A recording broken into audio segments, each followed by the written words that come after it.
Hello everyone and welcome to my channel. This is the 67th part of What If Deku Was Sanji's Reincarnation, my Heroes Reborn. The author of this great fanfic is enterally. Links to them and original story in the description. Chapter 67, Practically Magic. Momo made it to the training ground. She had learned quite a bit about Chuko's quirk during her time with her. She knew that fighting Chuko was going to be a bit extreme due to that. When she arrived to where Chuko was waiting for her, knew she had to tell her something. Okay, since my quirk affects objects, I'm going to be holding back just a little, said Chuko. Don't worry, it's just not affecting the weapon you're using along with any armor you conjure. But it was clear she didn't say anything about any disarmed weapons. Chuko summoned her umbrella, which was a white with a pink frill which matched her look for the day, which was a white dress with pink frills, as Momo created a sword. That was when she pointed her umbrella at many different pipes, as this was the training ground that resembled an industrial area. The pipes began to break apart and sent them right at Momo.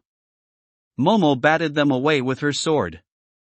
However, as it turned out, this was only a distraction, as she had created a massive monster made of to the various marshals around them too. Momo's eyes widened. She had heard that Chuko could do that but didn't think she would open with the attack. She created a rather large flashbang and used it. Once the light had cleared, it was clear that Momo had created a set of armor for her to use. That was quick, said Chuko, honestly impressed. Momo didn't say anything, going to full Urza mode. She made the monster to attack her. Momo, however, able to deflect it with her sword and even cut away some of the monster's parts. However, thanks to her umbrella, Chuko was able to make it whole again. Momo knew what she had to do, but it was going to take a while to do that plan. In the conversation room, everyone was shocked by Chuko's quirk. It's called Power Soul, said Izuku. Power Soul? Asked Kaminari. It's a play on parasol. Said Toru, suddenly appearing the room. Everyone was confused by her sudden appearance. Please tell me you didn't break reality to get in here, sighed Aizawa. He was really stressed out after seeing what she could do. I just came in here while no one was paying attention, said Toru. But yeah, it's a wordplay on that word. It lets her create an umbrella that lets her manipulate any inanimate object she can. She does have a limit and a weakness, but I don't know what is it, said Izuku. It's always a good idea to keep that sort of thing quiet, said Ida. So she's someone with a quirk that would be difficult for her no matter what the situation is, said Kyoka. Yeah, said Izuku. Back on the training ground, Momo tossed aside the sword she was using and created a large spear instead. Oh, you tried to switch out weapon this early? Asked Chuko. What? Asked Momo. I said I wouldn't use two weapons that you're currently using, said Chuko. She pointed her umbrella at the discarded sword. Said sword started to floating in the air, and suddenly it flew to her. Momo had to dodge the sword that flew at her. Chuko was no longer controlling the monster but rather the flying sword with her umbrella. Momo had to both dodge and bat it away using the spear. But it wasn't easy. It was as if there was an invisible swordsman wielding the blade. In my past life I learned how to wield a sword. Sword training was standard for princesses of the butterfly family, explained Chuko, also my mother. I'd rather not get into my past life's mother right now. Momo was silent. She sort of understood issues with a past life mother. Alright, let's not talk about it, said Chuko, noticing the face as well. However, she countered her assault with the sword. Unfortunately, that was when the sword knocked her spear out of her hands. Momo created two smaller swords. Creating two? Really? Asked Chuko. Momo noticed that Chuko had also taken control of the spear. She sent out the spear along with the sword. She knew she had to pay extra attention to everything going around. That was when the monster tried to pound her from above, but thankfully she dodged. However, she looked at Chuko was sitting on a pipe just smiling. In the observation room, the class was watching in shock.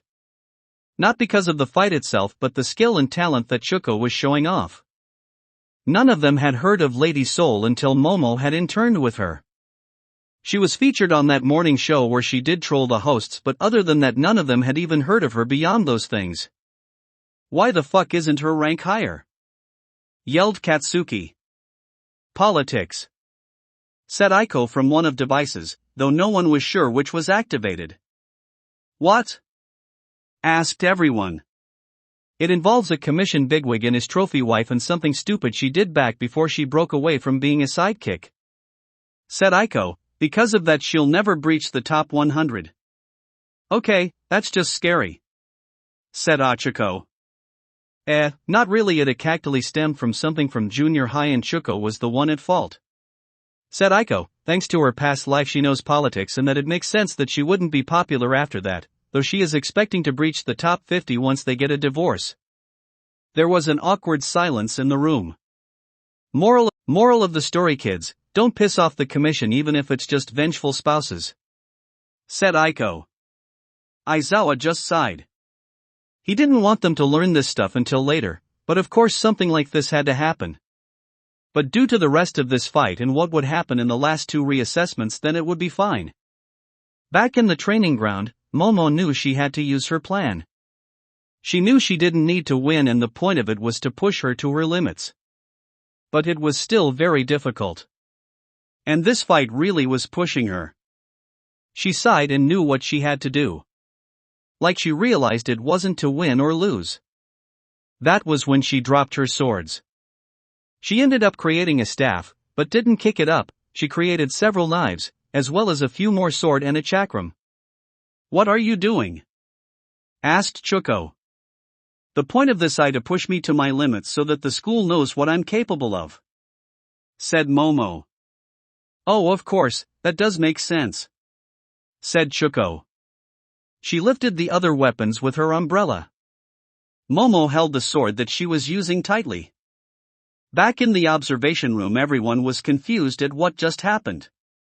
Well, almost everyone.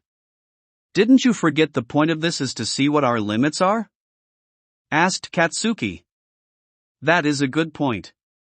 Said Ida, realizing that might be the case. I don't know why though. Said Izuku, but I think she has a plan. Back at the training ground, Chuko sent out the various weapons at her.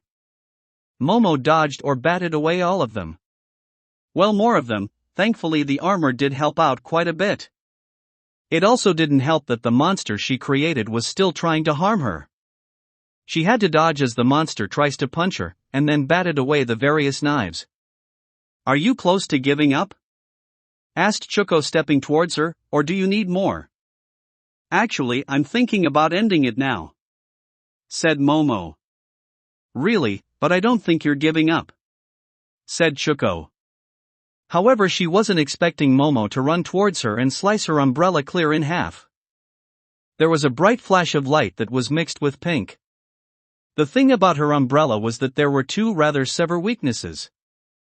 If the umbrella was destroyed, there would be a 5-hour cooldown time as she has to recover it. The other problem is that it causes her great pain if it's destroyed. However, Momo only knew the first part of the drawback, not the second. Chuko? Asked Momo.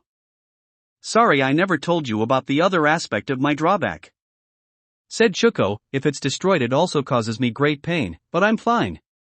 She then collapsed but gave a thumbs up to Momo, how started to sweat drop.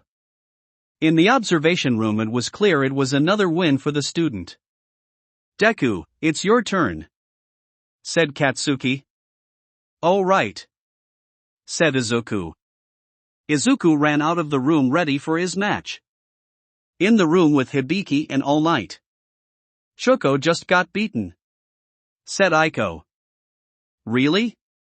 Asked Hibiki, who wasn't sure how to feel. So that means it's my turn. Said All Might. Yeah. Said Hibiki. Oh, and don't worry if things get out of hand and you look like you're going to deflate, I have control of the cameras and will cut the feed. Said Aiko. Thanks. Said All Might. Good luck. Said Hibiki. Don't worry. I don't plan to go completely all out, said All Might. You know the fact that you're holding back is kind terrifying, said Hibiki. All Might's sweat dropped. Need I remind you that thing that guy on Island was something he was worried about, said Aiko. All Might sweated. Remember, power levels from the other world are really strongly screwed, so I really mean it when I say good luck, said Hibiki. All Might left hoping that Aiko would be fast enough if things ended badly. And hopefully it would turn out that bad, right? That will be it for this part. I hope everyone enjoyed. If you did, please leave a like and comment if you want part 68. If you want to hear more from me, subscribe. I hope to see you all in the next one.